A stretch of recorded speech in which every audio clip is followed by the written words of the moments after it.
Arratsaldeon, eskerrik asko aurkezpenuetara etortzeagatik. Buenas tardes y gracias por venir a esta presentación del libro Transterrados, dejar Euskadi por el terrorismo, que ha sido editado por la Fundación Fernando Buesa y por el Instituto de Historia Social Valentín de Foronda en la editorial Catarata. El origen del libro, como ya muchos de ustedes conocerán, porque nos reunimos siempre por estas fechas para presentar el fruto de los seminarios, en este caso el 19 seminario organizado en noviembre de 2021, el año pasado. Este es ya el quinto libro, fruto de estos seminarios, ya es toda una colección, ¿verdad, Antonio?, que vamos haciendo. Y en este nuevo libro tenemos 17 capítulos que corresponden a 17 coautores y coautoras, que al fin y al cabo son los diferentes ponentes de las diferentes mesas que participaron en ese seminario.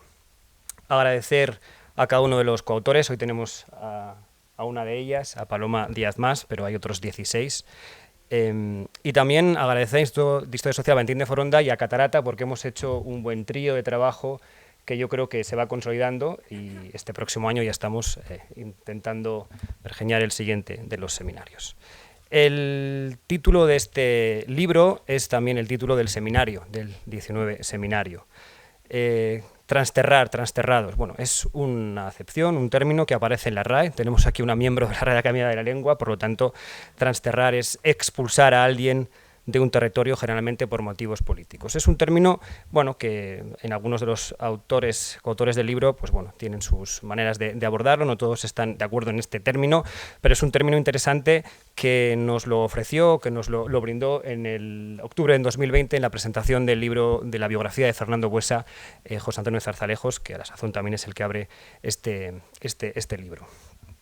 Y el transterramiento ha sido uno de los mayores logros sociales del terrorismo en Euskadi y Navarra, lo decimos en la contraportada de este libro.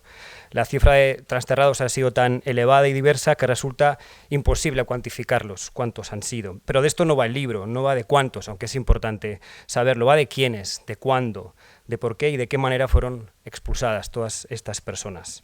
Hay en el libro testimonios directos, como el de Paloma, que después intervendrá, y hay analistas del tema que también fueron protagonistas de este exilio. Y entre ellos está también aquí Chema Portillo, que no está en la mesa, pero que también, sin estar en la mesa, es parte también de lo que vayamos abordando. Y antes de dar la palabra a Antonio, a Lucas y a Paloma, me gustaría referirme brevemente a cada una de las personas que componen este libro, porque creo que es importante empezar a citarlos y voy a hacer ese recorrido sucinto, rápido. En el primer capítulo, los transterrados víctimas en segundo plano lo aborda José Antonio Zarzalejos, quien les decía que en esa presentación de biografía de Fernando nos hablaba de los transterrados y nos iluminó, y el grupo de trabajo que siempre va creando las distintas actividades, dijimos en el próximo seminario hablaríamos de esto. Bueno, pues un capítulo muy interesante que abre el libro. Zarzalejos, periodista, en fin, más que prestigioso, director de varios medios escritos en este país, pues aborda este tema. ¿Qué significan los transterrados? Es el segundo capítulo y lo aborda Ofa Bezunartea, una profesora de la Universidad del País Vasco, periodista, que tuvo que marcharse y que sigue en Sevilla, ya jubilada, pero bueno, allá se marchó y también aborda desde su perspectiva y desde su experiencia. El capítulo 3, objetivo acabar con el centro derecha no nacionalista en el País Vasco. Un tremendo capítulo duro que aborda Antonio Merino Santamaría, ya jubilado, ha sido diputado, ha sido senador y fue uno de los fundadores de la Alianza Popular y del Partido Popular en Vizcaya. Bueno, y va relatando en este capítulo los compañeros que fueron asesinados de la derecha vasca en los años 70 y 80 y a cuánta gente tuvo que acompañar a ese exilio forzado de todos ellos. El capítulo 4, el exilio de la judicatura vasca, y lo aborda Edmundo Rodríguez Achútegui, un magistrado que vino de fuera de Euskadi a trabajar aquí, pero que relata cómo los compañeros que empezó a conocer en Euskadi se iban marchando. Un capítulo también muy interesante y que tiene, diríamos, el punto álgido contra la judicatura vasca en el momento del asesinato del juez Lidón. El capítulo 5, las personas extorsionadas frente a su estigma, lo aborda Izaskun Saez de la Fuente, profesor del Instituto de Ética Aplicada de Deusto, ha trabajado muchísimo con el tema de la extorsión y bueno, su capítulo es, muchos nos acordamos, o cuando hablamos de los transterrados nos acordamos mucho de los empresarios y de las dirigentes empresariales que se marcharon. Bueno, ella aborda este capítulo además con muchísimos datos porque tiene libros escritos sobre la materia. Capítulo 6, la percepción policial del transterramiento desde Aserfavite, que es la Asociación de Erchañas Víctimas del Terrorismo, lo aborda Teo Santos, erchaña, también antropólogo, un gran estudioso, y bueno, aborda cómo ha vivido la Ertzaintza, pero cómo ha habido también otros cuerpos y fuerzas de seguridad del Estado, el hecho de vivir fuera o vivir aquí y tener que marcharse. El capítulo 7 es el de Paloma Díaz Mas, por lo tanto no voy a contar porque para eso está ella, para abordarnos su capítulo. El capítulo, bueno, se titula Madrid-Vitoria, Vitoria-Madrid, testimonio de una transterrada de ida y vuelta. El capítulo 8, vanas tentativas frente a la persecución, lo aborda Felipe Juaristi, periodista, escritor, poeta, y él habla, diríamos, en nombre de Imanol, el cantante Imanol, que básicamente su capítulo aborda su vida y cómo tuvo que marcharse y cómo murió en el exilio, un capítulo muy interesante. Capítulo 9, más allá del dolor físico está el dolor mental, Aurora Inchausti, periodista del País, aquí hay un compañero que compartió trabajo con ella, pues cuenta cómo fue el marcharse de Euskadi después de un atentado contra su domicilio y marchándose a las pocas horas con su marido y con su hijo, transterrada, que no ha vuelto y, por lo que ella cuenta, tampoco quiere volver. Hay una crítica importante a lo poco que se ha hecho, o lo nada que se ha hecho con los transterrados. Capítulo 10, esos analistas y también transterrados, el propio Manu Montero, rector de la universidad en los primeros años 2000, también se marchó de la universidad, aunque el periplo fue por el resto de España. Interesante, muy interesante su capítulo. Roberto Larrañaga, en fin, dirigente de Confebask del año 2015 a 2019, habla de por qué hubo empresarios que decidieron irse de Euskadi. Un capítulo cortito, muy concreto, pero muy significativo.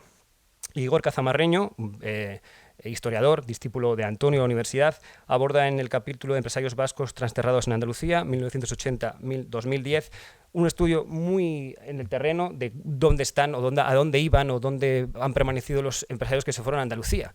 Capítulo, desde luego, muy nuevo y que no se conoce mucho y bueno, todavía está el estudio en proceso, pero aquí nos va adelantando algo. Capítulo 13, de Vitoria a Sevilla, de la oscuridad a la luz, de José Ignacio Ustaran Muela, hijo de José Ignacio Ustaran, que se marchó a Sevilla, donde vio la luz y dejó la oscuridad de Vitoria en los aquellos años 80, de ese tremendo secuestro y asesinato de Ustaran. También un capítulo breve, pero muy, muy emotivo, el de José Ignacio Ustaran. Capítulo 14, Virginia Mayordomo, profesora de Derecho de la Universidad del País Vasco en San Sebastián. También habla de cuántos y quiénes se marcharon, qué sabemos de ellos. Ella era una de las autoras del proyecto Retorno, que se hizo en el gobierno de Patxi López. Aborda un poco cómo ese programa se quiso poner en marcha, pero tampoco dio muchos frutos.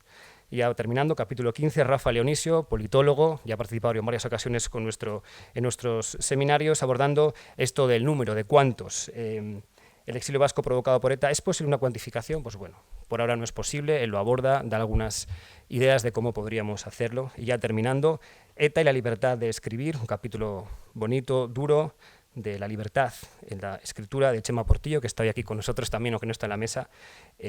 Muy oportuno este artículo. Y por último, Jesús Lozaguirre, miembro directivo de esta fundación, exdelegado al gobierno y comisionado para las víctimas, en su último el capítulo Memoria, Reconocimiento y Justicia y Reparación, y habla de una cosa importante que se aborda también en la introducción, sobre la diáspora vasca. Cuando hablamos de diáspora vasca, todos pensamos en la diáspora de la guerra civil, el franquismo, pero hay otra diáspora mucho más reciente, la de estos transterrados, que parece que poco se aborda. Y Jesús Loza hace una crítica a que también esa es una diáspora vasca nuestra y propia. Bueno, básicamente esto es un poco el recorrido. Me parecía importante citar a cada uno de ellos porque son los autores, todos no pueden estar aquí, y por tanto, bueno, ahora mantendrá una conversación Antonio Rivera. En fin, lo conocen perfectamente, catedrático de Historia Contemporánea de la Universidad del País Vasco, es directivo de la fundación, de su patronato, y el director de Historia Social, Valentín de Foronda. Ha sido investigador principal del proyecto Mineco Biopol, Violencia Política, Memoria e Identidad Territorial. En fin, entre muchísimas obras podemos destacar Naturaleza Muerta, Usos del Pasado en Euskadi después del terrorismo, y su último libro, bueno, tiene varios, pero uno muy interesante del año pasado, 20 de diciembre de 1973, el día en que ETA pasó en jaque al régimen franquista. Después intervendrá Paloma Díaz Mas, que durante 18 años, hasta 2001, fue profesora de la Universidad del País Vasco, estudió Filología Románica y Periodismo en la Universidad Complutense. También en esos años arrancó su trayectoria como escritora de narrativa y obtuvo el premio Herralde de novela del año 92 y el premio Euskadi en el año 99. En 2001 se trasladó a Madrid, tras haber obtenido por oposición una plaza de investigadora en el Instituto de Lengua, Literatura y Antropología del CSIC, en el que ha trabajado hasta su jubilación en el año 2019 y actualmente sigue investigando y escribiendo literatura de creación. Recientemente, como les decía, ha sido elegida académica de la Real Academia Española. Y por último, Lucas Irigoyen, que no está como autor en el libro, porque fue uno de las personas que moderó una de las mesas en las que le contaba que estaba Antonio Mino Santamaría. Y bueno, él también, su experiencia personal y familiar también conoce de esto porque lo ha vivido por parte de su abuelo. Es periodista, en la radio empezó todo, dice él, y ha cubierto información política en emisoras como Onda Cero y Radio Vitoria y agencias como Colpisa. Formó parte del Consejo de Dirección de ITV y después de su paso por Crónica Vasca, medio digital del que ha sido su director, recientemente se ha incorporado a El Correo, ahora como redactor en la sección de Economía. Por lo tanto, tendrán todos 3 breves intervenciones y después será el propio Lucas quien abrirá un poco el coloquio, el debate con todos nosotros, y después ustedes también podrán intervenir. Así que con ellos les dejo.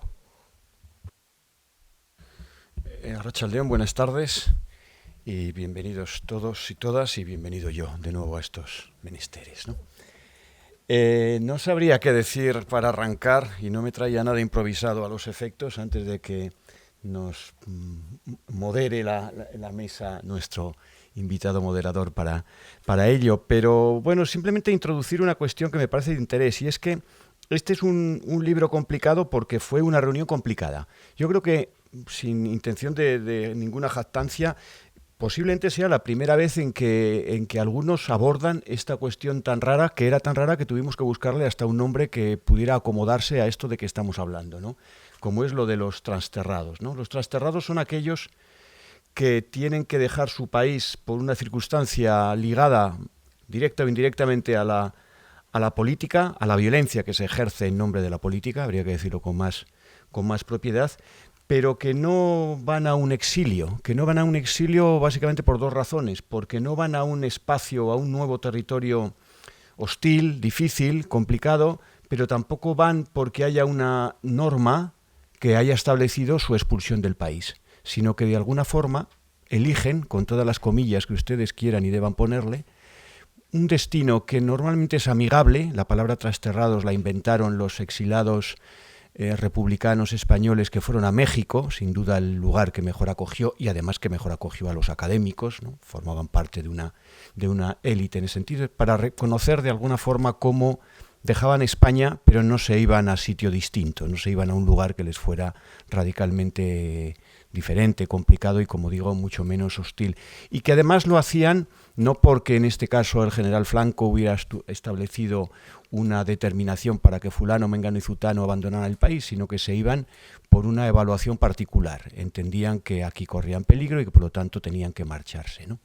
Nosotros elegimos este término para referirnos a esta circunstancia similar, una circunstancia referida a personas para las que, como digo, todavía no había nombre de la cosa, y que tenían que ver con el hecho de abandonar su país, en este caso Euskadi, por mor de una determinada presión que podía ejercer directamente la organización terrorista ETA, o sobre todo y particularmente o en mayor número sus allegados, es decir, su entorno de sostén, pero que se caracterizaba por el hecho de que no eran condiciones comunes. Me explico. La viuda de un guardia civil en 1973 asesinado, es evidente que al día siguiente cogía a sus chiquillos, la maleta que había traído su marido, y se marchaba a su lugar de origen. Es incontestable que estamos hablando de un trasterramiento sin ninguna otra posibilidad. Pero una persona en los años 90 o principios del siglo XXI que se ve acosado, que recibe un determinado tipo de amenazas, que en un momento dado ve que su vida se está convirtiendo en algo difícil, complicado, relativamente imposible, incluso imposible por días, y que decide marcharse, alguno podría pensar, y de hecho así se pensó, y de hecho así se piensa, que, bueno, quizás no era para tanto, ¿no? O que al fin y al cabo es una decisión que usted tomó, nadie le obligó a ello. De hecho, hubo otros tantos con una similar o incluso mayor presión que decidieron lo contrario y se quedaron, ¿no? Es decir, comparamos o tratamos de meter en un mismo saco 2 situaciones radicalmente diferentes, ¿no? Pero sin embargo las 2 responden al mismo principio. Han sido expulsadas de su lugar por mor de la aplicación de una violencia de origen político o de intención política, ¿no? El hecho de que esas personas no coincidan en las circunstancias, el hecho de que la carga subjetiva a la hora de tomar esa drástica decisión como es abandonar tu propio territorio, tu propio espacio, ¿no?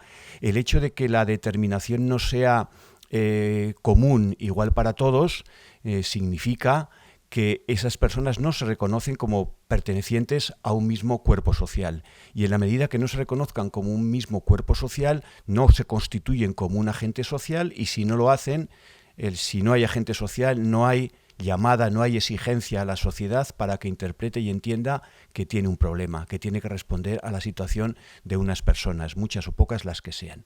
Los trasterrados se encuentran todavía hoy en esa situación. Muchos de ellos, quizás los de la segunda descripción que he desarrollado, cuando vean este libro, entenderán que, bueno, pues si están hablando de mí, si en definitiva es lo que me pasó a mí, ¿no? Y quizás, pues con el tiempo, al final acabemos encontrándonos con un determinado asociacionismo de personas que tienen en común el que tuvieron que abandonar su país, por las circunstancias que fueran, unas más extremas, otras aparentemente que no lo era así, más livianas, pero todos lo hicieron de esa forma, y el país, en definitiva, Euskadi, se privó. Luego tendremos ocasión de ponerle más carne a este asunto. Se privó de muchas personas, se privó de personas muy diferentes, con lo cual su diferencia interna, ¿no?, su pluralidad interna quedó muy limitada. Se privó de un importante capital social. Antes hemos citado a empresarios, académicos, pensadores, etcétera, ¿no? Y, como señalaba Eduardo en la introducción, y termino con eso, esto que todavía es tan esquivo para definirlo, esto que todavía tiene un nombre impreciso como es este de trasterrado, sin embargo, sin ninguna duda constituye el mayor de los éxitos por parte de los terroristas y de su entorno social. Porque matar es muy complicado, matar a muchas personas es tremendamente complicado, es muy impactante, pero es terriblemente difícil. Pero expulsar a la gente, y expulsarla por no sabemos si cientos, miles o cuántos miles, es una cosa, no voy a decir que más sencilla, pero es tremendamente eficaz, porque el objetivo final del terrorismo etnonacionalista es conformar una comunidad a su imagen y semejanza, conformar una comunidad donde solamente entren como sujetos nacionales aquellos que ellos identifican como merecedores de esa circunstancia. Por lo tanto, es un proyecto político exclusivista y excluyente. Exclusivista porque es solamente definido por los que yo determino, y excluyente porque hay que intentar expulsar a la mayor cantidad de ellos que no debieran formar parte de mi comunidad.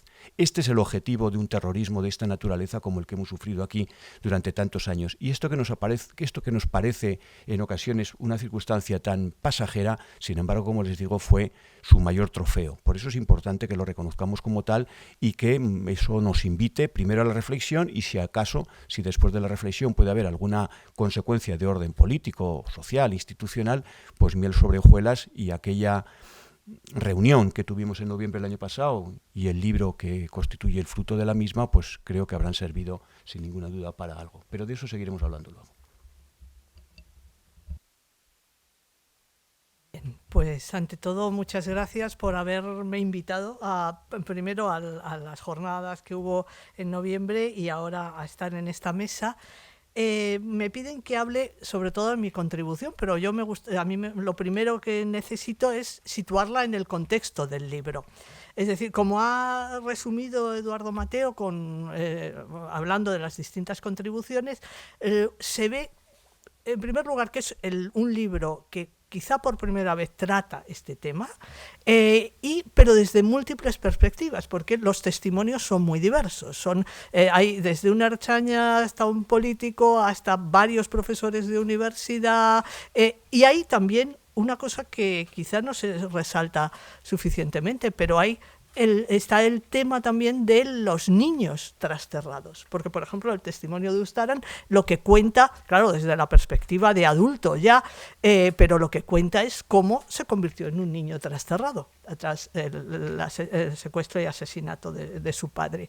Entonces, en ese contexto, mi contribución creo que es un poco anómala, en el sentido de que se diferencia mi situación se diferencia de la de otros, todas son diversas, pero la mía el mío es un testimonio de alguien que no es vasco, porque yo no he nacido en el País Vasco. Yo nací en Madrid, estudié en Madrid, me crié en Madrid y vine al País Vasco como inmigrante económica. Es verdad que a un entorno privilegiado. Vine a dar clases a la universidad porque yo había acabado mi carrera y había hecho mi doctorado y andaba buscando trabajo. Entonces los contratos vacantes en universidades se publicaban en anuncios en los periódicos. Y entonces hubo como un par de años que sucedió así y que se publicaban en los periódicos de difusión nacional pues unas listas de vacantes en distintas universidades. Entonces yo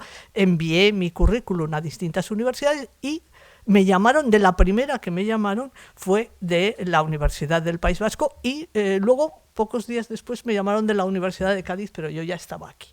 ¿En qué situación vine aquí? Pues vine en una situación, en un momento en el que la gente realmente no quería venir al País Vasco.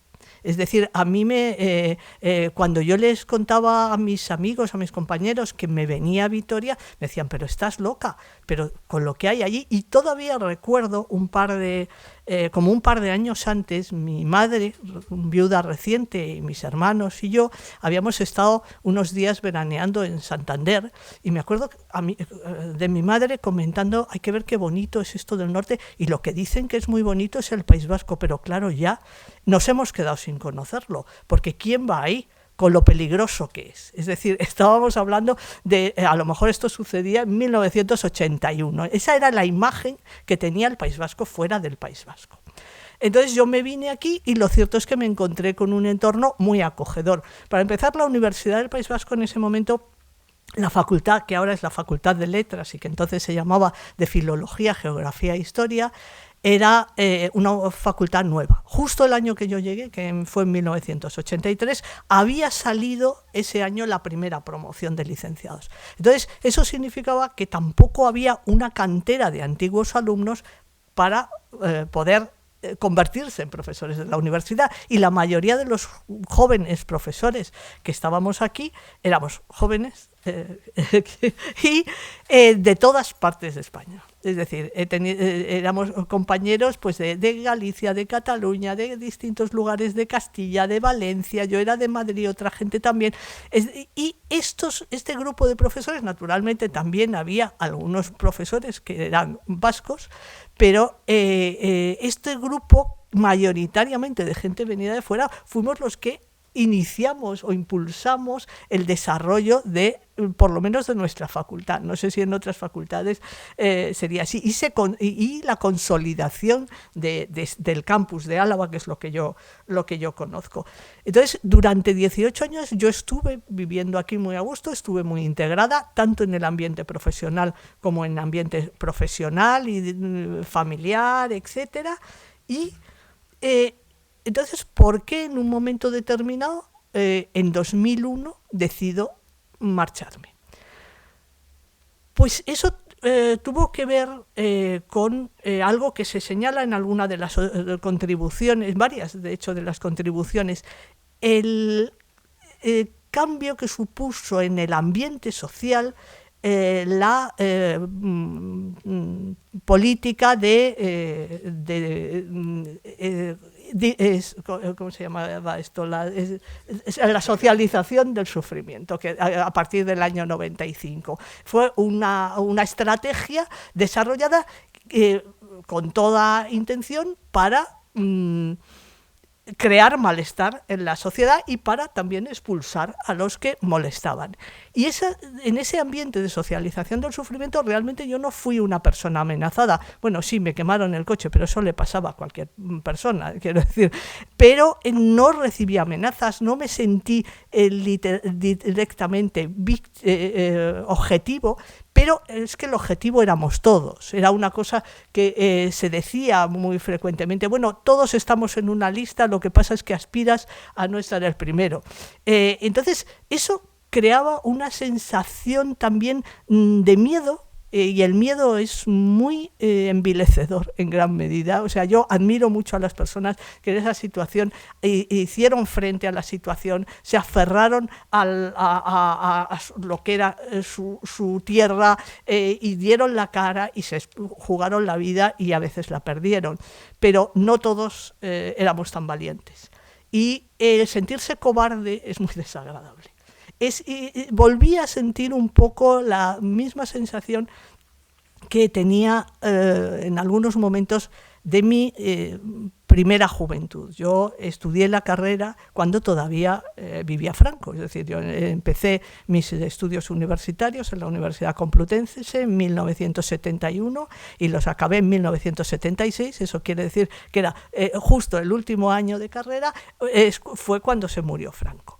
Entonces, aparte de todas las cuestiones de lo que era la dictadura, había una cosa que la recordé muchas veces en esos años en el País Vasco, que era en todas las clases había lo que popularmente se llamaba el social, es decir, que era un policía que estaba, uno o varios policías que estaban matriculados como alumnos infiltrados en las clases para espiar y para pasar información a la policía franquista sobre los estudiantes y sobre los profesores. Entonces, esa sensación volví a tenerla en los años 90 y tantos en el País Vasco, ¿no? Esa sensación de que realmente no te podías fiar de nadie porque la socialización del sufrimiento nunca hubiera podido llevarse a cabo si no hubiera sido con una red de colaboradores voluntarios que observaban, pasaban información. Entonces, esos colaboradores voluntarios podían ser tus compañeros de trabajo, podían ser tus vecinos, podía ser el camarero del restaurante donde comías, podían ser gente que concurría a los mismos lugares de ocio que tú. Y esa sensación de miedo y delación que fue realmente lo que hizo que yo me sintiera que había perdido mi libertad, que ya no era libre en el País Vasco. Y sin demasiada precipitación, pero empecé a buscar un poco la posibilidad de moverme de aquí. Y la posibilidad fue que salieron unas oposiciones del Consejo Superior de Investigaciones Científicas, de científico titular. Yo era catedrática, es decir, el nivel era como más bajo del que yo tenía aquí. Me presenté a una oposición y saqué una plaza y me trasladé a Madrid.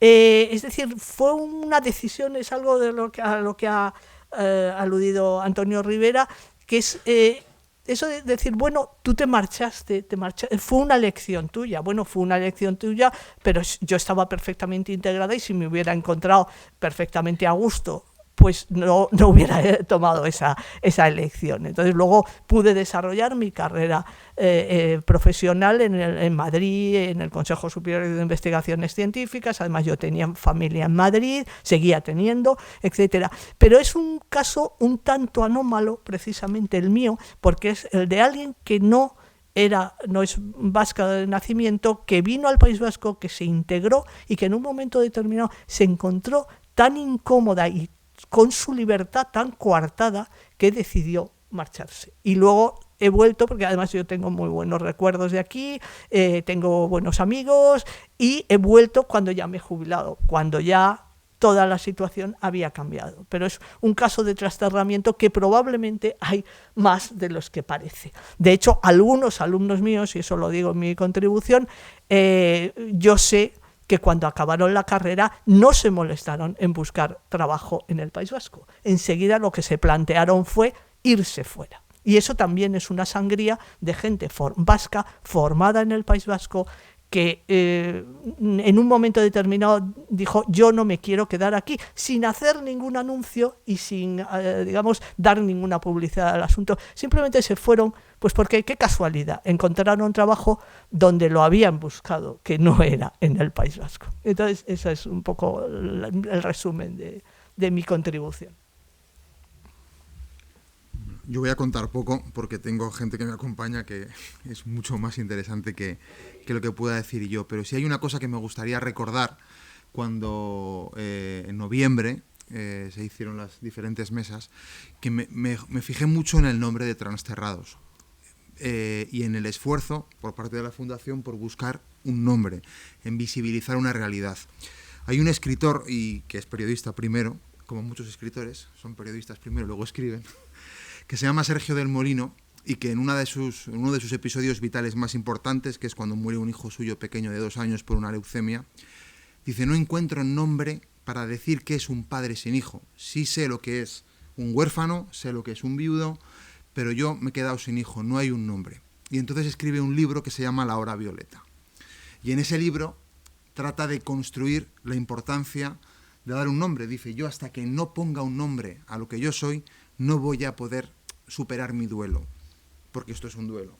Entonces, en ese esfuerzo de poner un nombre es la forma de visibilizarlo, de dar una realidad, de ese quién, de ese cuánto, de eso que se ha perdido, para luego poder hacer, lo que decía Antonio, una actividad política, una recuperación, un reconocimiento, porque mientras no se visibilice eso, mientras no se le ponga un nombre, será algo, como muchas de las cosas que han pasado en Euskadi en los últimos años, que bueno, pues que han pasado. Y no solamente la gente que se ha ido, sino todo el talento que no vino nunca, que no sabemos lo que perdimos. Y en esa línea a mí sí que me gustaría preguntaros una cosa. ¿Cómo se elige? O sea, porque aquí no hay puntadas sin hilo. Es decir, ¿por qué los transterrados se ciñen a determinados colectivos intelectuales, de creación, de investigación, de periodismo, que cuenta lo que ocurre, de derecho, que defienden la ley, de fuerzas de seguridad del Estado, que defienden la justicia y la aplicación de la ley? Y esa es un poco la primera pregunta que me gustaría lanzaros. Es decir, ¿hasta qué punto hay un elemento común en los transterrados y por qué? ¿Hasta qué punto el terrorismo no elige a un colectivo determinado para dibujar esa sociedad monolítica, ¿no? ¿Y por qué se hace esa elección? Yo diría que hay como 3 fases, y en cada una de las fases temporales se incorpora gente distinta. La primera fase es muy clara. Se trataba de expulsar de la comunidad a aquellos que eran sujetos indeseados en la comunidad, léase los uniformados. Esto es muy sencillo. Estamos hablando de la parte final de la dictadura, del tardofranquismo, y se mantiene durante largo tiempo, durante los años de la democracia. Son los uniformados normalmente españoles, ya sean Guardia Civil, Policía, Ejército, y en este caso el trasterramiento consiste en el asesinato de esas personas, con el corolario de que sus allegados, he dicho antes, la viuda y los hijos, normalmente van a acabar marchando del lugar, o esto va a servir de estímulo para que algunos pidan el traslado, desaparezcan de aquí, etcétera, etcétera. Eso se mantiene en el tiempo, tuvo su momento más singular desde el inicio del terrorismo a partir del 68, después del primer asesinato, hasta pues posiblemente después de los años de plomo, aproximadamente, ¿no? Inmediatamente desde el tardofranquismo, después del asesinato, en torno al asesinato de Carrero, pero ya definitivamente con el tardofranquismo y el inicio de la transición, se le incorpora a este, que nunca falló, siguió permanente, a este anterior, se le incorporan los empresarios. Los empresarios son un sector muy importante. Lo que ocurre es que en el caso de los empresarios, el trasterramiento no se pretende. A diferencia de con otros cuerpos sociales, en el caso de los empresarios, ETA y su entorno social pretendían que se quedaran. El resumen es paga y calla. Paga y calla y quédate en el lugar para que te tenga cerca y puedas seguir satisfaciendo pues las necesidades económicas que tengo pues por la vía del mal llamado impuesto revolucionario, de determinado tipo de contribución, o ya llegando al extremo del propio secuestro mediante solicitud de rescate, ¿no? Entonces, estos son unos trasterrados malgré lui, a pesar de la propia organización, a pesar del propio contexto o entorno social de ETA, ¿no? Estos se siguen manteniendo en el tiempo, exactamente igual que los anteriores. A los uniformados primero se les están incorporando ahora ya los uniformados de aquí, léase la Archaña, que empiezan a poblar, empiezan a trasladarse a vivir a los entornos del País Vasco. Pues Castro sí que es la cuarta provincia, no cabe ninguna duda, ¿no? Castro, Navarra, incluso hasta Euskadi Norte, La Rioja, etcétera. Y por último, desde el proceso de socialización del sufrimiento se le incorpora un nuevo colectivo o unos nuevos colectivos que van a tener mucha proyección. Primero, porque hay mucha atención por parte de los medios de comunicación. Segundo, porque ha cambiado radicalmente desde el 95-97 la disposición y la actitud de la sociedad vasca en general con el terrorismo. Y en tercer lugar, porque estas personas tienen que ver sobre todo con 2 factores. Uno, lo que podríamos llamar la presencia pública del Estado en Euskadi. Este ha sido siempre un intento de todos los nacionalistas, los criminales y los que no lo son. La desaparición o la invisibilización de la presencia del Estado en Euskadi. Esto suponía la presión y el intento de expulsión, pues lo has citado, la judicatura, quizás es una de las referencias más fundamentales. Pero a partir de ahí también teníamos otro sector muy amplio que podía ir desde el periodismo a la academia, los profesores, los intelectuales, que eran aquellos que pensaban diferente a ese pensamiento único que se pretendía establecer. Antes he dicho que en este proyecto de dibujo, de conformación de la comunidad, se trata de expulsar a los indeseables de la comunidad, pero se trata también que dentro de la comunidad se piense con arreglo al proyecto del terrorista. Y por lo tanto, aquellos intelectuales, académicos, lo que fueran, que estaban expresando a finales del siglo pasado o a principios de este, opiniones que contravenían directamente lo que eran las tesis fundamentales del terrorismo, se convirtieron en una víctima perfecta para ser víctimas mortales, pero también, en definitiva, para ser expulsados. Y así se hizo. ¿Qué contradicción tenía? Pues que eran muy públicos. Es decir, cuando marchaba de aquí un académico, cuando marchaba un intelectual o un periodista, no marchaba dando un portazo ni haciendo ningún tipo de demostración ni alaraca, pero no cabe ninguna duda que se acababa conociendo y que de alguna forma eso, igual que constituía un triunfo para los terroristas, a la vez constituía una denuncia sobre su intención totalitaria. Quedaba muy plástico, quedaba muy claro, ¿no? Y eso tiene que ver también con esa inversión que se produce en el juego de quiénes son los nuestros. Al principio los uniformados evidentemente no eran los nuestros, había todo el derecho del mundo, así se jugaba, a expulsarlos de la comunidad, pero lo que ocurre es que al final estos no uniformados sí que son los nuestros, son personas nuevamente que no tienen nada que ver con el ejercicio ni siquiera de la defensa, es gente que puede tener un criterio, pero desde luego era muy fácil empatizar y congeniar con ellos y entender qué estaba ocurriendo en todo este proceso. Entonces yo creo que esas tres fases, cómo se van solapando y más que solapando, acumulando, porque no es un solapamiento, es una acumulación. Y al final, pues lo que decía Paloma, ¿no? Llegamos a un momento en el que cualquier persona podía acabar siendo pues un trasterrado en este caso, porque podía verse afectado por un determinado tipo de presión que le invitara a marcharse. Sí, yo estoy completamente de acuerdo con Antonio, porque es que además precisamente lo que has descrito es lo que yo, testigo externa, aunque integrada, he ido viendo a lo largo de los 18 años que estuve viviendo y trabajando en el País Vasco. Es decir, era un poco como una especie de ola que iba avanzando, iba inundando cada vez más sectores de la sociedad, iba afectando cada vez más, y en los años en que yo decidí marcharme, precisamente quizá lo que estaba muy en el objetivo era la expulsión de todo ese ámbito académico e intelectual. Entonces fue realmente un proceso que sucedió, o sea, los que estábamos aquí los vimos avanzar y crecer justamente en ese orden. Y luego hay una cosa que Antonio y Eduardo en la introducción del libro explicáis bien, que al final el fenómeno de los trasterrados no deja de ser una victoria del terrorismo que consigue empezar a dibujar la sociedad que había ensoñado, pero lo que decía Paloma, y además en el relato que aportas al libro se explica muy bien, esa ola va creciendo, es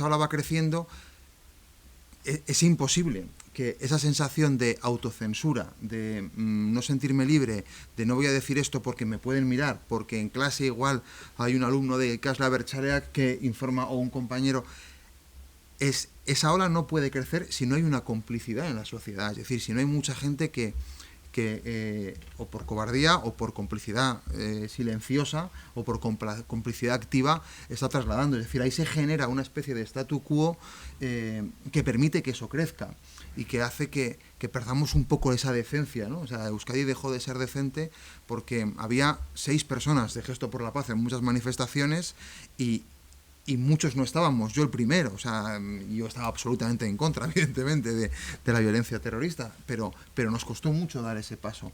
Entonces, ¿qué herida deja en una sociedad, ahora que hablamos tanto del relato y de reconstruir el relato, qué herida deja en una sociedad esas complicidades tácitas, inconscientes, a lo largo de mucho tiempo, que permitieron que los trasterrados tuvieran que irse, y esas complicidades, y qué se puede hacer ahora para recuperar eso? Bueno, que deja una herida creo que es evidente. Lo que pasa es que también en algún momento yo he tenido un poco la impresión de que esa herida se barre debajo de la alfombra. Es decir, yo, por ejemplo, lo que es mi contribución precisamente acaba con una alusión a eso. Es decir, yo he vuelto a un País Vasco idílico, donde ya no existe ETA, donde ya no la gente aparentemente vive sin miedo, donde hay jóvenes que ya no han tenido la experiencia de lo que hemos vivido los que estábamos aquí en unos determinados años, pero claro, toda esa gente que estaba ahí observándote, que tomaba nota de los movimientos de uno y de cuándo salía de su casa y de dónde vivía y de no sé qué y de no sé cuál. ¿Dónde están? ¿Dónde están?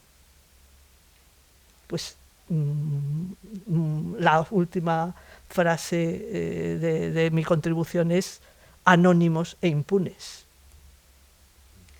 Sí, nosotros en la introducción hablamos de un término que sobrevoló en la reunión de noviembre, que es el de despotismo social.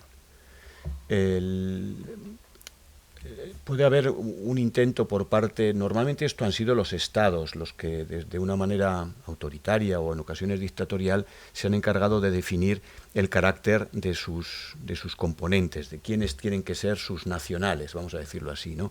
Y la historia de los 2 últimos años está trufada de multitud de ejemplos donde ser español significaba una cosa muy concreta y, como decía el clásico, y si no está de acuerdo, emigre. Emigre, que era una invitación a déjenos en paz, abandone usted este proyecto comunitario porque usted por su voluntad o por la fuerza va a tener que dejar de dar ruido, vamos a decirlo de esa manera. Pero hay otras muchas ocasiones en las que quien determina quién tiene que formar parte o no de la comunidad es la propia comunidad. Esto lo tenemos muy claro, por ejemplo, pues en los casos de comunidades muy estrictas en términos, sobre todo religiosos, ¿no? Y nos imaginamos esas sociedades en el siglo XVII de determinadas sectas religiosas donde cualquiera que se escapa a determinado tipo de comportamientos considerados pecaminosos pues son observados, identificados, postergados y expulsados de la propia realidad social. Nosotros tenemos que ver sobre todo con esta segunda parte. Hubo una organización terrorista que ejercía una violencia especializada, pero esa organización terrorista, por muy grande que fuera, y no fue demasiado grande si lo comparamos con otras contemporáneas, tenía una cierta capacidad normalmente para llevar a cabo una violencia directa, impactante, con resultado de muerte en las más de las veces. Pero quien ejerce la coacción para que un individuo se marche o acabe pensando que se tiene que ir, no son los terroristas, sino que es el entorno social. Es el entorno social que puede quemar el coche de Paloma, y para eso no hace falta ser un especialista en explosivos, sino simplemente pues saber cómo se quema un coche, que no sé cómo será, pero supongo que no será muy difícil, ¿no? O puede ser alguien que cuelgue el cadáver de un determinado animal en la puerta de un profesor, como de hecho se hacía, o puede ser alguien que mande una nota, una carta, es alguien que pasa información, es alguien que dice que es en definitiva el policía que me está escuchando, que decía Paloma de los tiempos del franquismo, ese personaje que estaba sentado al final de la clase, que pasaba cuenta directa y oportuna de qué ha dicho ese día el profesor, quiénes son los alumnos que están dirigiendo determinado tipo de movimiento, etcétera. Esto pasó en nuestras universidades, esto pasó en nuestras facultades, y éramos plenamente conscientes, como decía yo, que en la primera fila estaban pasando cuenta de lo que estabas diciendo. Yo por aquellos tiempos daba clase de historia del País Vasco y yo yo doy historia contemporánea, que siempre se supone que es más peligroso que dar matemáticas, ¿no? Pero yo en historia soy de los partidarios de decir que en historia no somos de los nuestros. Es decir, no tenemos ninguna obligación, es más, mejor que no lo hagamos, de defender a los nuestros. Tenemos que tratar de marcar distancia con lo que estamos exponiendo, y creo que mis exposiciones normalmente responden a ese imperativo. Yo me encontré en ocasiones, al terminar las clases, se acercaba algún alumno o alumna y me decía: Antonio, ¿cómo puedes decir estas cosas? O sea, ¿no te das cuenta que te estás poniendo en peligro? Y estaba explicando el catón, lo que ponen los libros, no estaba diciendo nada. Entonces, el despotismo social consistía precisamente en eso, consistía en que los participantes de este mecanismo de limpieza ideológica, de limpieza política de la propia comunidad, eran no el terrorista más buscado, sino nuestros vecinos, nuestros alumnos, nuestros compañeros de trabajo, ¿no? Y esto sí que genera esa zozobra, ese desasosiego, esa incertidumbre que señalaba antes Paloma, porque te das cuenta que estás ahí. salvando las distancias, y evidentemente la distancia es abismal en este caso, pero es como se sentirían muchos alemanes en la Alemania de los años 30 o como se sentían muchos españoles en la España de Franco, que en definitiva la policía era importante pero no era tan potente. El problema es que quien te pasaba información pues era el portero, era el profesor en ocasiones, es decir, todos aquellos que delatores, colaboracionistas, chivatos en este caso directamente. Esto tiene una consecuencia, y es que esos siguen siendo una parte de nuestros vecinos, y por lo tanto lo mucho o lo poco que hicieron porque cualquier persona abandonara el lugar, tienen el consuelo que apuntaba en mi intervención inicial. Al fin y al cabo, quien decidió marcharse fuiste tú. Joder, pues sí, que te achucharon. Pues ya, pero tampoco era para tanto, porque a otros les achucharon mucho más y no se fueron, ¿no? Entonces, es lanzar la pelota y derivar la responsabilidad no hacia la sociedad, en este caso sí que muy numerosa, que ha participado dentro de ese maldito juego, sino de difuminarla por completo, porque en definitiva yo no tuve la última palabra, yo no tuve la principal responsabilidad, eso fue cosa tuya, ¿no? Esto es lo que nos trastoca, esto es lo que nos complica y lo que nos hace difícil definir el sujeto, en este caso el sujeto colectivo, definir responsabilidades, transferirlas en el tiempo, etcétera. Pero estamos hablando de eso, de despotismo social, y es una palabra que tiene una fortaleza terrible. Sí, yo añadiría también que eso produjo, claro, una cosa era lo que vivíamos nosotros aquí y otra cosa es cómo se veía desde fuera. Y yo me he encontrado, y también se recoge en mi contribución al libro, muchas veces que gente que a lo mejor venía de fuera a visitarnos o hablábamos con ellos que no vivían en el País Vasco, eran incapaces de comprender esa sensación de miedo, de desconfianza, de ambiente de delación, y al final te acababan diciendo un poco que bueno, que todo se soluciona con el diálogo y que vamos, que te estabas poniendo muy paranoico. Y que no era, pues eso, ese no era para tanto. Ese no será para tanto, mujer, pero es que no te lo tomes así, pero es que, o sea, no, era muy difícil para quien no vivía en el País Vasco entender cómo se vivía aquí. Y eso es una cosa que era muy difícil de comunicar, porque hay situaciones que hay que vivirlas, hay que vivir esa sensación opresiva de desconfianza social, ¿no? Para poderla entender, ¿no? Y eso ha hecho que también muchos, tanto de los que se quedaron como de los que se trasterraron, no se les haya entendido demasiado bien por qué. O sea, y por qué era esa actitud de decir quiero salir de aquí o me quiero ir de aquí, ¿no? Había una cosa que decías tú también, Paloma, que también me parece que puede ser interesante analizar en el transterrado. ¿Qué sentimiento tiene el transterrado una vez que se ha ido? Y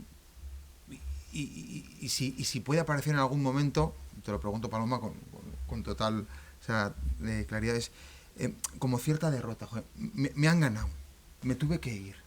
Y si eso incluso puede generar una cosa que pasa en muchas víctimas y que es una de las peores consecuencias de la víctima, que es encima el complejo de culpabilidad, de no aguante. ¿Hasta qué punto eso en el transterrado se puede plantear? Yo creo que eso se plantea más en el transterrado que es de aquí y que se tuvo que ir de su tierra, que no en quien inmigró y volvió a su tierra, que es mi caso, ¿no?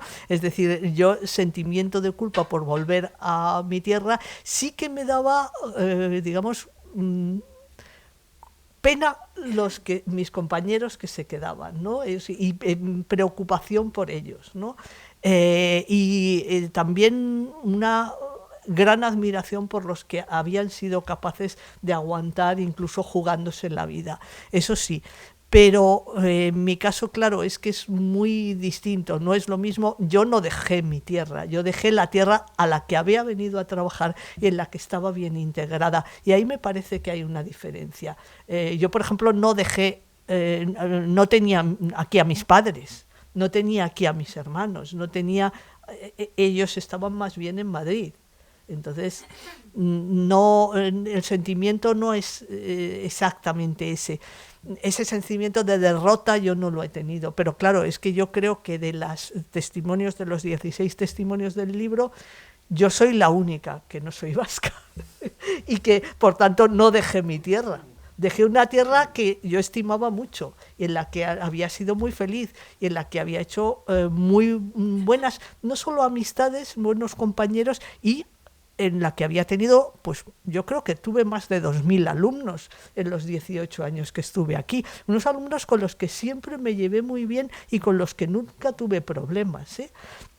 Entonces, pese a que, bueno, todos veíamos las cosas que había en la facultad en esos años, pero no ese sentimiento de derrota en alguien que realmente vino aquí a trabajar, se acomodó, se integró bien y luego vuelve a su tierra a seguir trabajando en un trabajo que le gusta, no existe. Y el sentimiento de culpa no es exactamente sentimiento de culpa, sí que es una solidaridad con los que se han quedado a pelear y a dar la cara. Y una admiración grande por ellos, porque realmente yo no he sido tan valiente. Cuando me he encontrado incómoda me he buscado una salida. Sí, posiblemente tenga que ver también otra vez con lo que hablábamos al principio de la subjetividad, ¿no? De los diferentes casos que planteábamos, en realidad solo los universitarios, por las determinadas circunstancias de acomodo que tenía la universidad, y porque normalmente lo que ocurrió en este tiempo es que buscaron destino o rutaron por diferentes universidades, y al final pues una parte de ellos sí que regresó, el resto no, el resto de los profesionales normalmente se han quedado fuera. Entonces, claro, esto dependerá un poco de la perspectiva de cada cual. Un empresario que hace 20 años dejó el país, pues posiblemente bien acomodado, bien ubicado en su nuevo destino, Andalucía, Cataluña, Madrid, donde sea, pues posiblemente si le hiciéramos esta pregunta, pues es posible que nos contestara con algo de conmiseración, ¿no? ¿Qué me estás contando, ¿no? Después de los años, pues estoy aquí perfectamente y tú al fin y al cabo te has comido 20 años que yo me he escapado de él, pues porque no tuve otra opción, otra posibilidad. Por el contrario, y se señalaba en alguno de los textos e incluso en la propia literatura que atiende la cuestión, hay una especie de nostalgia, de melancolía, ¿no? Pues eso, por el territorio perdido, ¿no?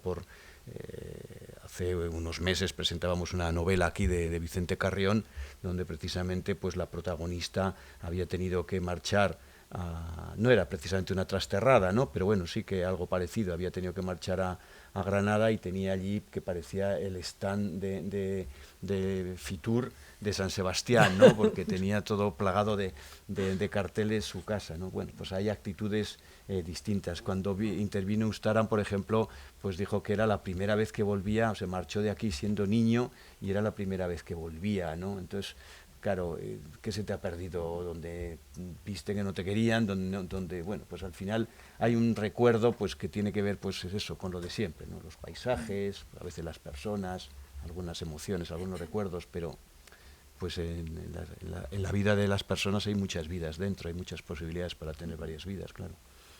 No, si mantienes la vida, claro. Sí. No, yo lo decía porque la experiencia personal que tuve yo, que conocía a mi abuelo sí que sentía, cada vez que había un atentado, se sentía un poco culpable. Yeah. Y lo decía, yo estaba allí y ya no estoy.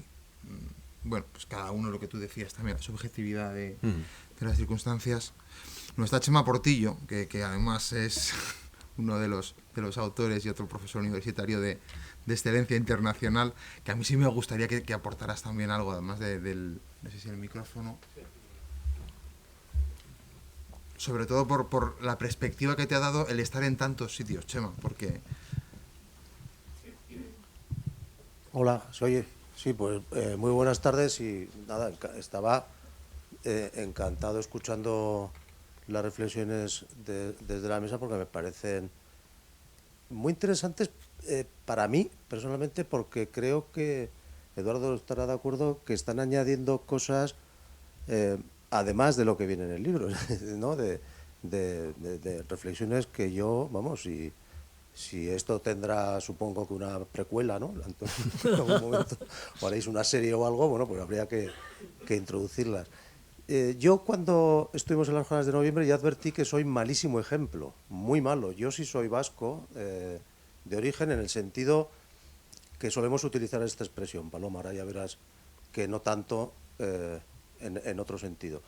Pero soy muy mal ejemplo porque yo soy muy desterrado constitucionalmente yo mismo. Entonces yo no soy un ejemplo, digamos, de persona que añore, o ni siquiera, perdón que va a parecer una poco burrada, pero a mí el País Vasco llegó un momento en que me importaba un pepino.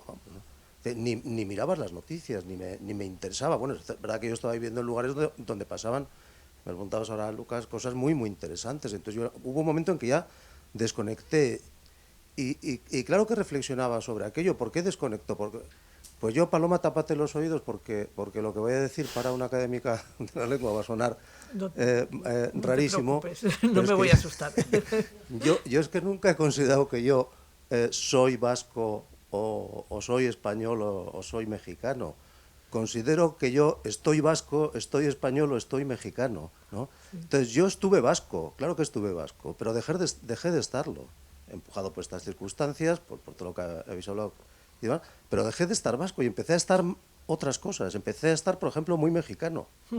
Tanto que mi hijo pequeño, Dani, que tenía entonces 2 o 3 años, él pensaba que es negro, él pensaba que era mexicano, es etíope, él pensaba que él era mexicano, ¿no? Entonces, claro, sí es verdad que lo que decía ahora Antonio, que dentro de una vida hay muchas vidas, y esto es, no sé, pues como las lagartijas decíamos de pequeños, si es verdad, le sale una cola, si se la cortas, ¿no? Bueno, pues te sale otra vida, ¿no? Y entonces estás otra cosa, y al regresar ahora en 2013 al País Vasco, pues he vuelto a estar vasco, y creo que eso nos puede, creo que desde el punto de vista psicológico es muy útil pensar más en el verbo estar que en el verbo ser, porque el verbo ser requiere una dedicación y una pertenencia que para mí tiene una connotación muy religiosa, y como soy absolutamente ateo, tampoco la he sentido en el sentido religioso, que quizá ayude al otro, ¿no? Y por eso creo que es más conveniente, sobre todo para la gente que ha tenido que, por un motivo no buscado ni no deseado personalmente, que tener que inventarse otra vida, utilizar la idea de que están otra cosa, ¿no? Y un comentario también sobre algo en lo que Lucas venga a insistir, y yo creo que es muy importante, lo habéis comentado, y es lo siguiente. Efectivamente, como decía Antonio, te puede echar de donde vives un Estado. Pues te manda a los mangas verdes o a la policía, te ponen en un avión y te echan, ¿no? No es el caso, sino que aquí el caso es que parte de la comunidad, una parte de la comunidad, echó a muchísima gente, ¿no? A muchísima gente. Y preguntarse en un momento determinado, Lucas, ¿qué roto ha hecho eso, no? ¿O qué consecuencia ha tenido? Bueno, yo te diría que ha tenido la consecuencia del 27%, que es exactamente el porcentaje de voto que ha tenido H. Bildu en las últimas elecciones. Y puede que esto digáis, bueno, sí, pero por otros motivos también, porque ha habido precisamente una desaparición de la violencia política, porque se han cambiado de nombre, se han hecho un cierto maquillaje. Yo creo que lo que decía Antonio, ese era el enjambre que decíamos en las jornadas, ese es el que produjo la mayor parte de los trastornados. Bueno, eso no era los dirigentes de ETA, eso eran los que están luego en Bildu, y esos son los que cosechan este exitazo electoral. Pero si nos vamos a la época más dura del pim pam pum, ¿no? Las primeras elecciones al Parlamento Vasco, recordad que el primer partido de las elecciones es el Partido Nacionalista Vasco y el segundo es el de Batasuna. ¿Qué quiero decir con esto? Quiero decir que hemos vivido en una sociedad que ha premiado extraordinariamente, ha premiado el hecho de que hubiera prácticas sociales consentidas, más que toleradas, más que abundantes, para que se produjera esa limpieza étnica, bueno, en este caso no étnica porque no tenemos rasgos distintos de tipo racial, pero esa limpieza ideológica para que la comunidad fuera completamente coherente con el planteamiento ultranacionalista. Y es que cuanto más lo hacían, más premio electoral tenían. Luego quiere decir que esta sociedad, por mucho que a mí no me duele nada reconocerlo, yo supongo que a nadie interesará, pero es que esta sociedad era eso, decía Angela Merkel, y lo recordaba en otro acto vuestro, Eduardo Madina, ¿no? Recordaba ese gran discurso de Angela Merkel en el campo de concentración de Mauthausen, creo, que decía: esto somos nosotros, los alemanes siempre seremos esto, ¿no? Bueno, yo creo que en el País Vasco tendremos que integrar la idea de que siempre seremos eso. Somos miembros de una comunidad que premió y premia a quienes provocaron esto, ¿no? Y con eso tenemos que vivir, amigos. El testimonio de Merino, por ejemplo, que lo ha citado antes Edu en la presentación, que este es un hombre que fue de los creadores de Alianza Popular en los años finales de los 70, es tremendo, es un texto sobrecogedor, ¿no? Y al final nos indica que una cultura política puede ser desaparecida a empujones, puede ser desaparecida a la fuerza, también posiblemente por sus propios errores y por las circunstancias de la vida, ¿no? Ahora mismo a la derecha españolista en el País Vasco no le va bien y nadie le está amenazando, ¿no? O sea que hay otras circunstancias y otros factores importantes. Pero esto que va contando, no solo la dificultad para que haya un candidato a concejal en Bernedo, porque es que no lo sabía, no solo para que hubiera un candidato a ser número 1 por la provincia de Guipúzcoa. Recordemos que en el 77, en las primeras elecciones, la única provincia de España donde la que ganó UCD, incluida en buena parte del País Vasco como Álava, no pudo ni siquiera hacer candidatura. Esa era la situación en 1977 en este país, ¿no? Pero es que va más allá, es que al final, mediante esta fórmula, te quitas del medio todo un cuerpo social muy importante. La derecha españolista, hasta el tardofranquismo, tenía una presencia política muy significativa. Se nos ha perdido de vista lo que era aquí el carlismo, para qué portería chutaba el carlismo, que no eran de Carlos Hugo, no nos hagamos trampas en el solitario, que eran unos tradicionalistas como la copa un pino, y supongo que lo seguirán siendo si alguno queda vivo, ¿no? La tradición monárquica aquí era tremenda. Pues todo eso se limpió. Hubo con la fórmula más clásica de lo que se ha llamado la espiral de silencio. La espiral de silencio en los términos en los que define ese concepto las ciencias sociales, ¿no? Claro, al final tú consigues que tu cuerpo político sea menos plural, y lo has conseguido gracias al uso directo de la violencia y en este caso del despotismo social, ¿no? Y esto pues es lo que indicaba Chema, ¿no? Al final es el 26 o el 27% porque te has hecho un hueco, desactivando la capacidad organizativa, de presencia, de visibilidad de una cultura política de las 4 que componían el país ya en ese instante. Todos nos lo hemos echado a la espalda, pero no cabe ninguna duda que la realidad sociopolítica de este país tiene que ver directamente, y es gracias en alguna medida. Nunca seremos capaces de ponerle un número, porque en esto no consiste, gracias a esta actividad de ETA y de sus entornos, ¿no? Evidentemente, cualquiera que quiera hacer una pregunta no tiene más que... Hay 2 manos, veo, 2 brazos.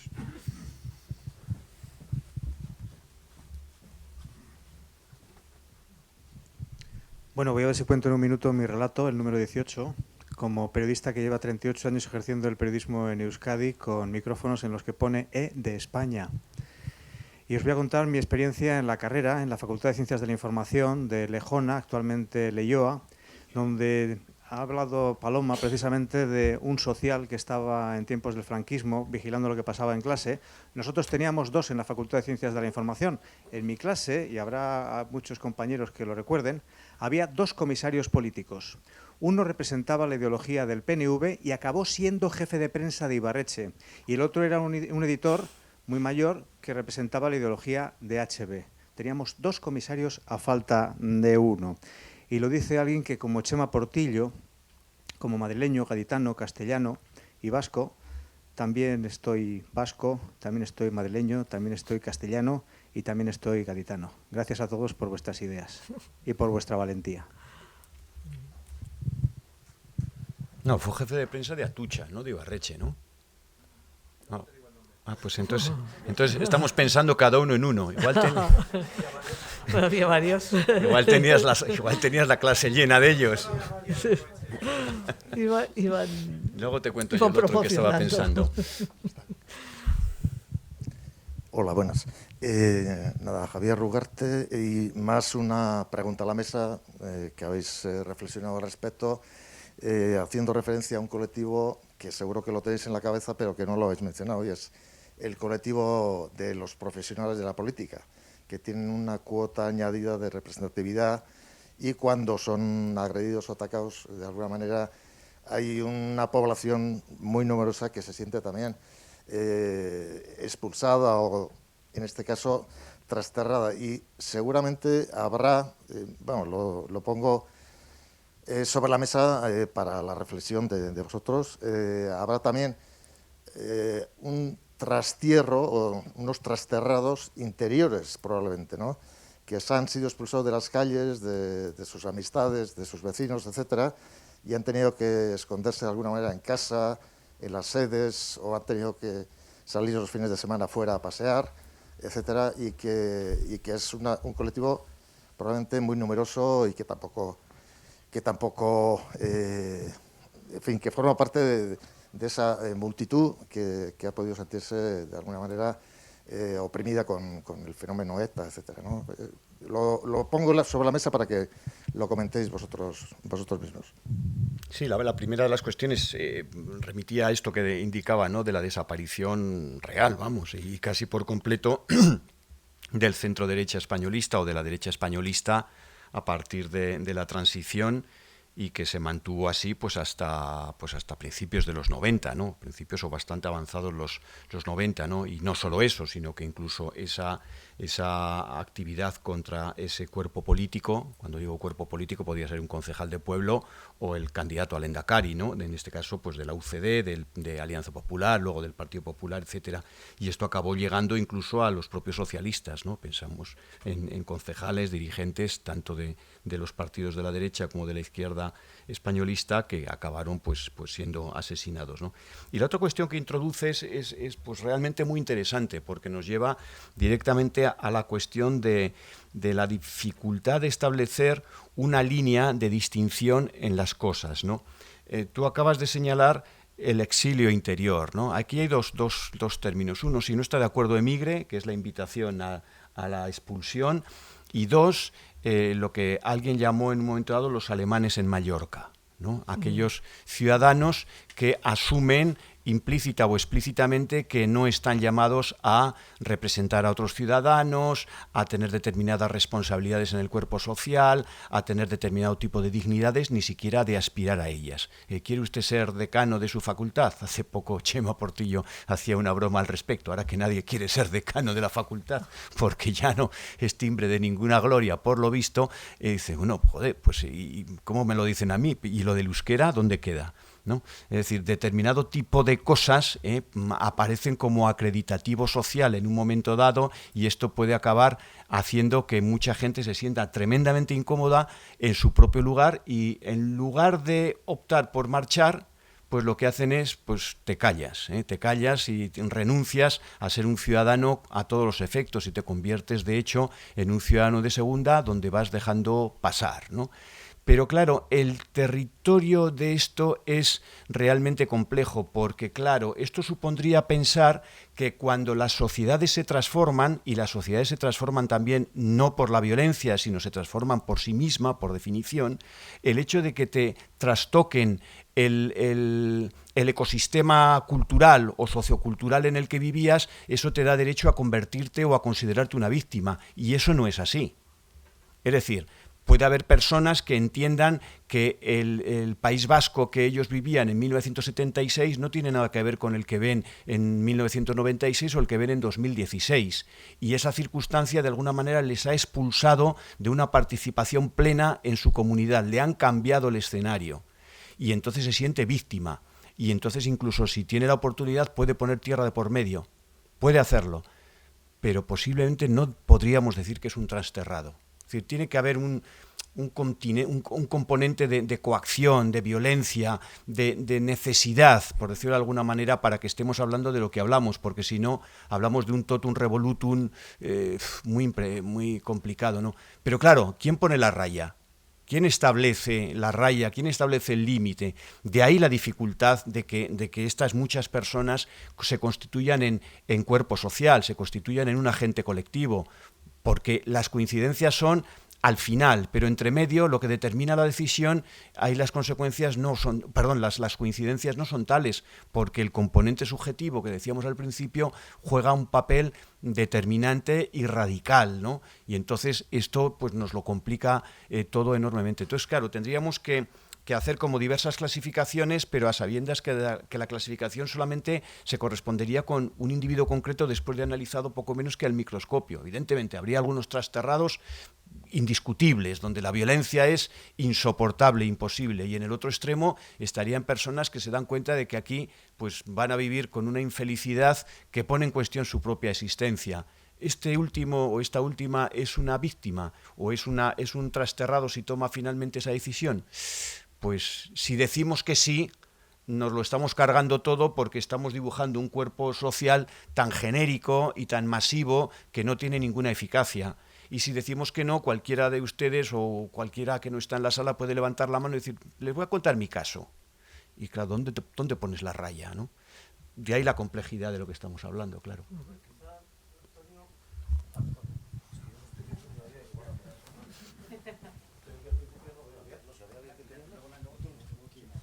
No, quizá, Antonio, muy rápidamente, lo que dices, uno de los marcadores, no el único seguramente, podría ser el propio fracaso del Estado.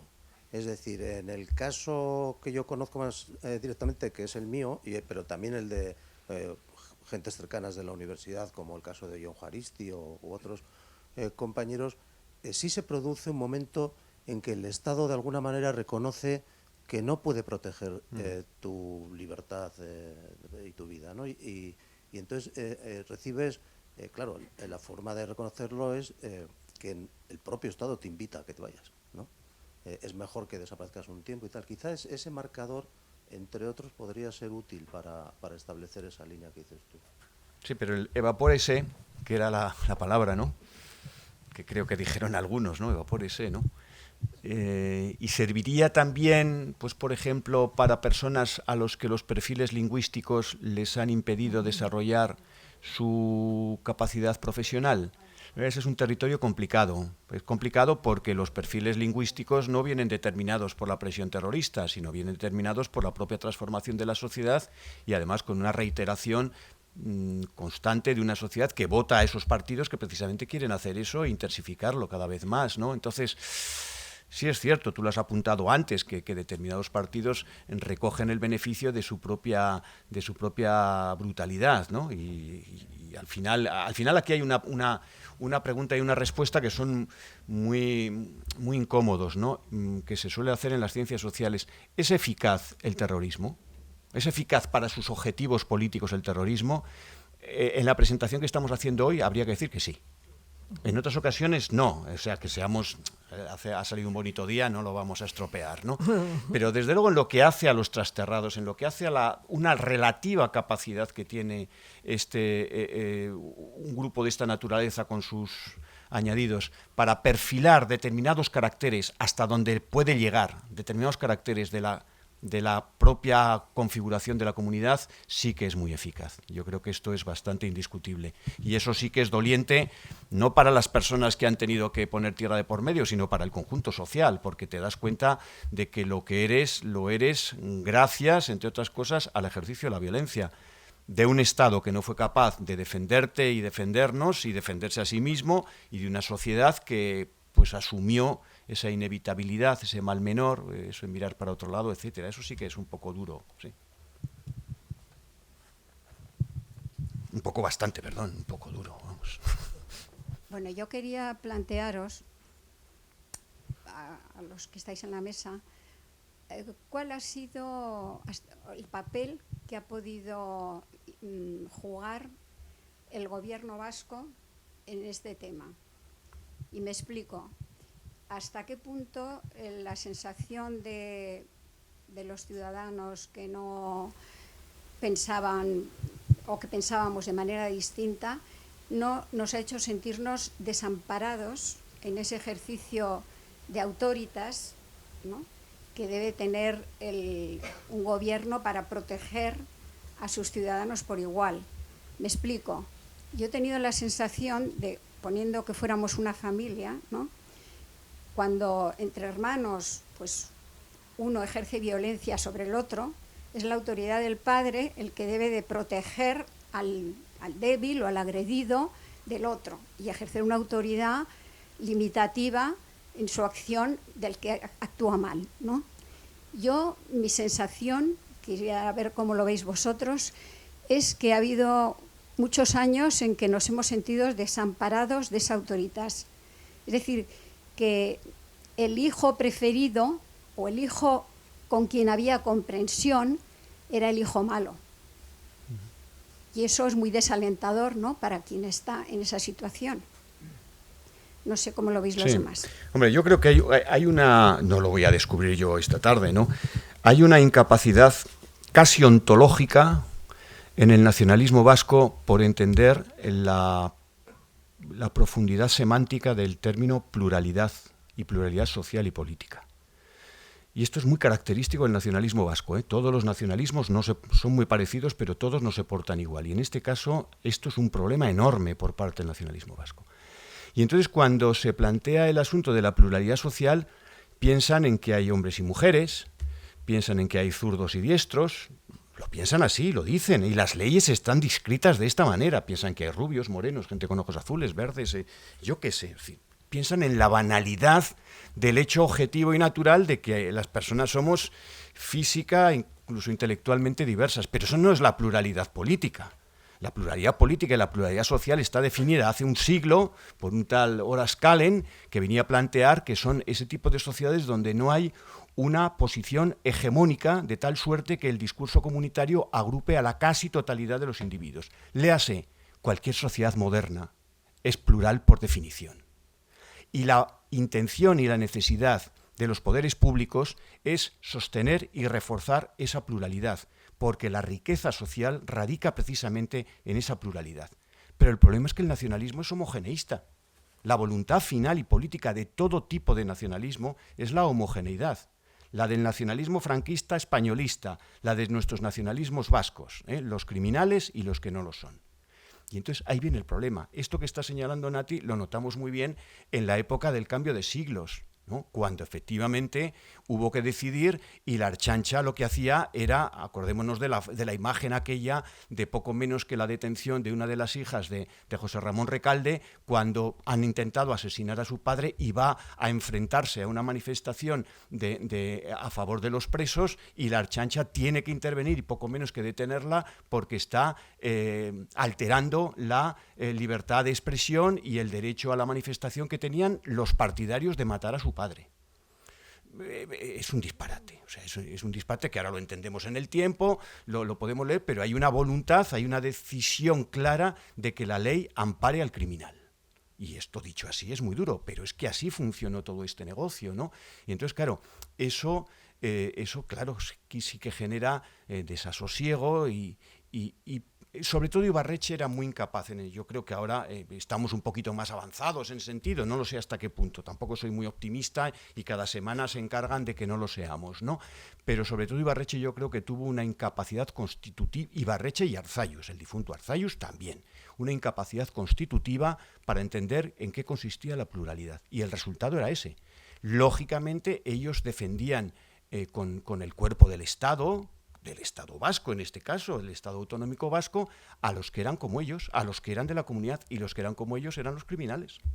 Ese es el pequeño problema que vivimos en el cambio de siglos, y por eso fue una época en la que se hizo tan terriblemente complicado seguir viviendo aquí, ¿no? Es que, si me permites, Antonio, precisamente eso que has señalado era lo que a los que vivíamos en el País Vasco, cuando hablábamos con gente que no vivía aquí, nos resultaba muy difícil transmitirles. Y era una de las claves por las cuales quienes no experimentaban esa situación no acababan de entender qué estaba pasando aquí y por qué estábamos en esa situación y en esa actitud, ¿no? Porque realmente era muy difícil de asimilar eso que acabas de explicar, ¿no? Es muy difícil de explicar fuera del País Vasco. Lo digo porque es que yo he sentido muchas veces cuando mientras vivía aquí, cuando estaba tan angustiada por la situación, he sentido muchas veces que no era capaz de transmitir realmente qué era lo que estaba pasando, que es justamente eso, ¿no? Esa posición hegemónica de una ideología y contraria a la pluralidad, y cómo eso era una cosa que estaba envenenando profundamente la sociedad vasca, ¿no? En el cambio de siglos, por ejemplo, yo era entonces vicerrector del campus, y me tocó ser una especie de subdelegado del gobierno, no sé de cuál, ¿no? Pero porque me pasaba el día pues llevando a mis compañeros a poner denuncias ante la Ertzaintza, pues por esta manía que le cogieron los chicos a los automóviles, de quemárselos pues a Paloma, a Chema y a otros muchos más, ¿no? En aquel tiempo mi facultad, la Facultad de Letras, era el ojo del huracán. En la Facultad de Letras hubo una pequeña célula de la Ertzaintza especializada en kale borroka, infiltrada. Ahora estará todo amnistiado y lo podemos contar, han pasado muchos años. Con el Pacto de Estella se desmanteló esa unidad. O sea, no es una percepción analítica de decir, bueno, sí, es que esto que he hablado del pluralismo. No, son hechos prácticos. Es decir, hubo un desmontaje de todo aquello que podía, de alguna manera, contribuir a que se identificara y se localizara a aquellos tipos que estaban pasando la información, aquellos que estaban ejerciendo ese modelo de despotismo social que he descrito anteriormente. Esa es la realidad. Insisto, han pasado 20 años y esto se puede contar ahora, e incluso creo que lo he puesto por escrito en alguna ocasión, pero estos son hechos prácticos y así ocurrió, así lo vivimos, vamos, y todavía hoy saludo a los ertzainas que estaban en aquella unidad.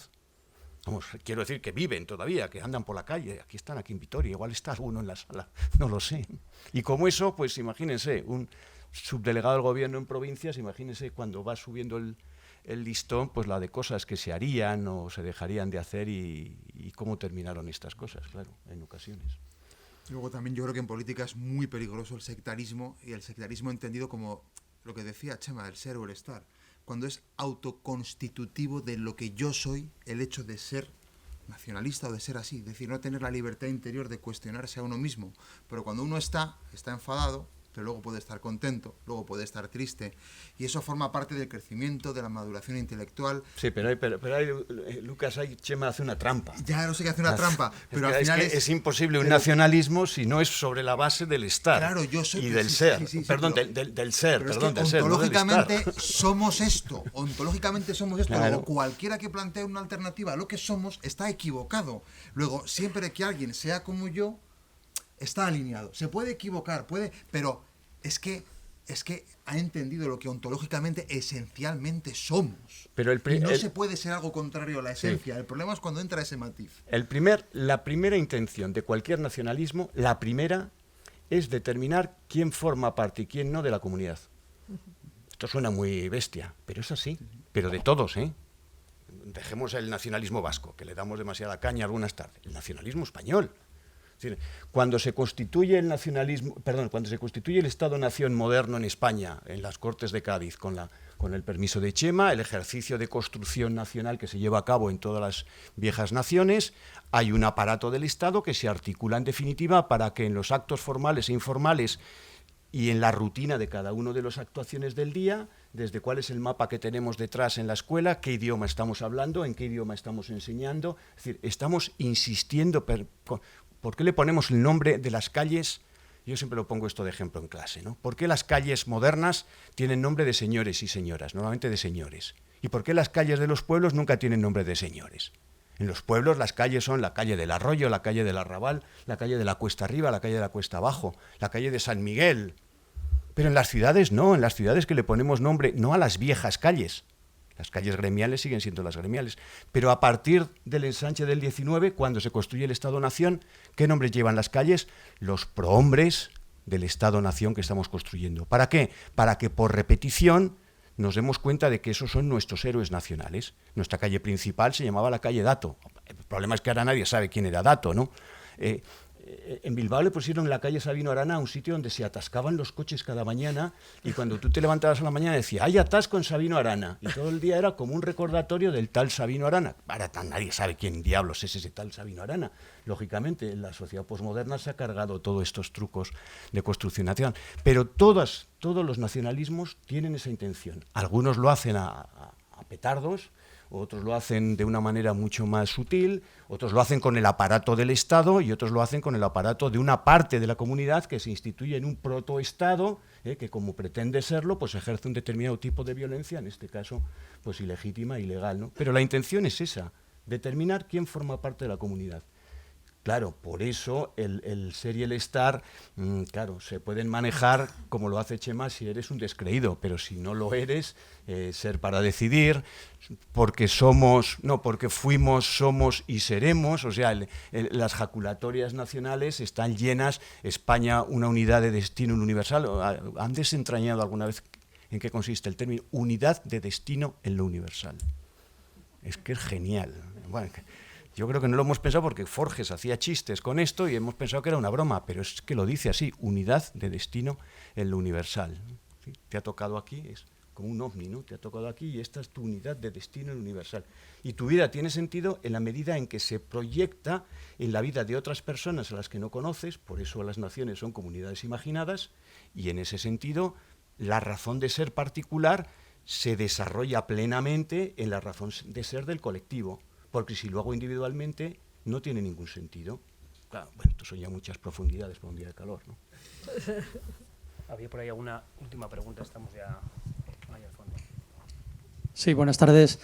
Han hablado de trasterrados en esta conferencia, en esta presentación, y siempre se habla de catedráticos, catedráticas, juristas, abogados, empresarios, es decir, gente que tiene un importante bagaje intelectual, económico, de posibilidades. ¿Se podría hablar de algún tipo de trasterrado sin estos bagajes? Es decir, trasterrados de segunda entre comillas, quiero decir, por falta de medios intelectuales, económicos, como he dicho antes. Sí, los primeros, los que hemos citado antes, la viuda del cabo jefe de puesto de Amorebieta, que fue asesinado y tuvo que volver a su pueblo en Orense con los 3 niños y la maleta. O sea, menos que eso no tenía absolutamente nadie, ¿no? Y esos han seguido manteniéndose en el tiempo. Lo señala bien, ¿no? Es decir, al final la notoriedad, la proyección pública, la presencia en los medios, la propia atención de los medios le dio una significación casi un tanto clasista de élite, vamos a decirlo así mejor, a los trasterrados últimos, digamos a los de última generación, a los del final del siglo XX y principios del siglo XXI, al de los estertores de ETA, ¿no? Pero en realidad la mayoría de los trasterrados son de los que usted está describiendo, ¿no? Es decir, son las viudas y los huérfanos normalmente de lo que más se mató aquí, que fueron fuerzas y cuerpos de seguridad del Estado y militares, ¿no? Esos en general pues no eran generales, permítame este maldito juego de palabras, ¿no? Pues eran números de la Guardia Civil, eran números de la policía, etcétera, ¿no? Y esa gente pues se fue como vino, con nada, ¿no? Menos que eso yo creo que no se puede. Luego, efectivamente, en la medida que hay notoriedad en la parte final, pues a veces se engorda. Es decir, uno de los riesgos que tiene, que advertimos mucho en el libro, este asunto de los trasterrados, es que se exagere, ¿no? Que es un poco lo que hoy no ha salido, el tema del número, ¿no?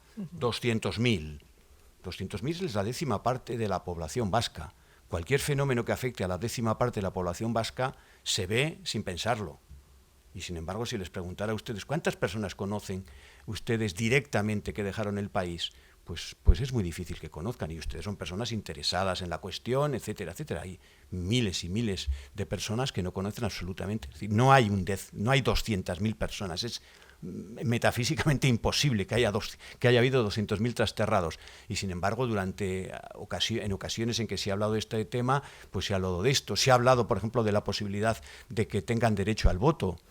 Pues mire usted, en este país se puede tener 2 casas en 2 comunidades autónomas diferentes, pero no se puede tener 2 residencias, no se puede estar censado en 2 sitios, no se puede tener 2 votos distintos, es que no puede ser. Y entonces no se puede establecer ninguna. Es decir, a veces hemos introducido debates que eran un poco horripilantes, ¿no? Igual que se planteó este debate en algunos casos de personas muy conocidas y reconocidas, pues que estiraron demasiado del chicle de su propia significación y a veces hasta de su propio ego, y acabaron convirtiéndose a sí mismos en una especie de representación de algo que no lo eran, o que estoy seguro de que no lo eran, que se representaban exclusivamente a sí mismos. Y estos elementos o estos argumentos pues contribuyen negativamente a acercarnos y a reconocer esto que es tan difícil de identificar como estamos señalando esta tarde. Yo querría añadir que este señor que ha intervenido creo que ha tocado un tema que es muy interesante, que es la diferencia de clase en la visibilidad de los trasterrados. Es decir, probablemente la mayoría de los trasterrados son los que habéis dicho, ¿no? La viuda de un militar o de un policía y sus hijos. Pero esos no tienen voz, no hay ninguno en el libro. En este momento probablemente son localizables y por su propia condición social, por su propio nivel cultural y social, tampoco tienen voz ni son visibles. Están ahí, son probablemente la mayoría, pero nadie les pide que participe en unas jornadas o que hable o que escriba un artículo que a lo mejor precisamente incluso por falta de formación no serían tampoco capaces o no aceptarían, simplemente han cerrado ese capítulo de su vida y allá os quedéis.